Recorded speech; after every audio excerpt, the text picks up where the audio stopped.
Alrighty, so we got Gabriel Benitez versus Jonathan Pearce. Jonathan Pearce has a 4-inch height advantage, he's a bit taller. Reach is about the same though, which is surprising. But anyway, we'll get into the striking. Alright, so both are southpaws. Jonathan Pearce likes to fight off the front foot and looks to forward pressure. Gabriel Benitez, he's more comfortable fighting off the back foot. He likes to walk you onto his kicks and stuff like that. And he does have a good arsenal of kicks. Very nice body kick, nice high kick versus orthodox opponents, which won't be as open here unless he goes for a switch kick. But what is open will be the leg kicks, the low calf kicks for Benitez. For Jonathan Pearce, though, he does like to switch stance. He doesn't always stick in southpaw. So yeah, the body kicks and the head kicks will be open when Jonathan Pearce does go orthodox. So it will be on the cards for this fight. With his boxing, Benitez has a good straight left. He often mixes in body shots with his boxing combinations. He mixes in his kicks with his boxing combinations quite well. I think he has a big speed advantage on the feet against Jonathan Pearce. I think Pearce is quite slow, quite lumbering. And Pearce will telegraph a lot of his kicking entries with that slow left hook. He likes that combination, but yeah, I think his lead hook is quite slow, and it's quite predictable what's coming afterwards. So if people get the read on it, he can get put out. But yeah, so one thing Mowgli does that I'm not huge on is that he drops his lead hand after pumping out the jab, and that will be open here versus southpaw versus orthodox, so he just has to watch out for that. Alright, in the grappling, the wrestling department, Jonathan Pearce, he'll go for a reactive driving double. He will just look to get double unders when he does clinch up with the opponent, and then look for the outside leg trip from there in the clinch. And if the opponents do give their back, he will take it. He's pretty good at taking the back. And yeah, so Benitez, he does let his opponents get on his hips quite easily. So, if Jonathan Pearce does shoot for that double, I would imagine he gets on the hips of Mowgli, because in the past it has happened quite easily where he just allows opponents to, clasp their hands around his hips and then take him for a ride onto the mat. But he is hard to hold down. He is hard to get good top control on, or meaningful positions on him, like a mount or back mount or whatever. And yeah, Jonathan Pearce, I don't think his wrestling's all that. Like, he does keep his neck sticking out when he does go for that driving double. And Benitez, he does have a nice guillotine when his opponents do shoot on him with that driving double.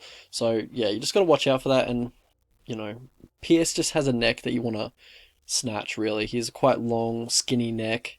So it'll be a target for Benitez, I'd imagine, when Pearce does shoot that driving double. How these guys win fights. Alright, so for Benitez, I really like his stand-up game. I think it's really solid. I think it's one of the nicest stand-up games just to look at, like, aesthetically, but also effective as well. But I think it's one of the nicest stand-up games in the lightweight division, and that's saying a lot. For Jonathan Pearce, I think he's pretty tough. He won't quit. He's just going to keep coming forward like a zombie. How these guys lose, double-edged sword for Jonathan Pearce, because, he is very tough, but he is very hittable. His chin is in the air. His head doesn't move. His hands are low. I think he's a really bad knockout waiting to happen in the UFC. His chin's kind of questionable for me as well. Joe Lozon hurt him pretty badly with some seemingly innocuous punches. So I'm not super high on his chin and his durability, and that's pretty much what he needs to be effective with this type of style that he employs. So that is quite worrying. For Benitez, he has subpar takedown defense. Even though he does train at American Kickboxing Academy with DC, Khabib, Islam Makhachev, Usman Nurmagomedov, like all those Dagestani fighters, he somehow still doesn't have the greatest defensive wrestling, which I thought he would be able to improve. Iron sharpens iron at those gyms. But yeah, I think that's something he needs to work on a little bit more. Path to victory for these two. So for Benitez, I think obviously just keep it on the feet. Straight left down the pipe, his head's going to be there for it. Leg kicks when he goes southpaw, body kicks and high kicks when he's in orthodox. Pretty simple. If he shoots late in rounds, look for the guillotine. If you're unsuccessful with the guillotine, I don't think it's too much of a terrible thing. He doesn't have the best top control. Wait for him to posture up and then look to get back to your feet. because he does have good get-ups. He's hard to hold down, but I can just see Pearce getting a few takedowns on him. But I also see Mowgli looking for the guillotine every time when he shoots. So yeah, for Jonathan Pearce, look to be really suffocating with your pressure. Look to go for a blast double over his leg kicks. Just be mindful of the guillotine though, and look to get some top control if you do get on top. Alright, so how I see the fight playing out as a whole. So, it's a big step up in competition for Jonathan Pearce, in my opinion. I think I see Mowgli winning quite easily on the feet. He's going to be taking the back foot. Pearce is going to be walking onto his kicks. Whatever stance Pearce takes is going to be problems for him. Leg kicks in southpaw, body kicks and high kicks in orthodox. I think he's just picking your poison with which limbs he, wants to sacrifice to Mowgli. But yeah, I think overall, Benitez will have more success than usual with his hands. I think Pearce is a punching bag. He's very hittable.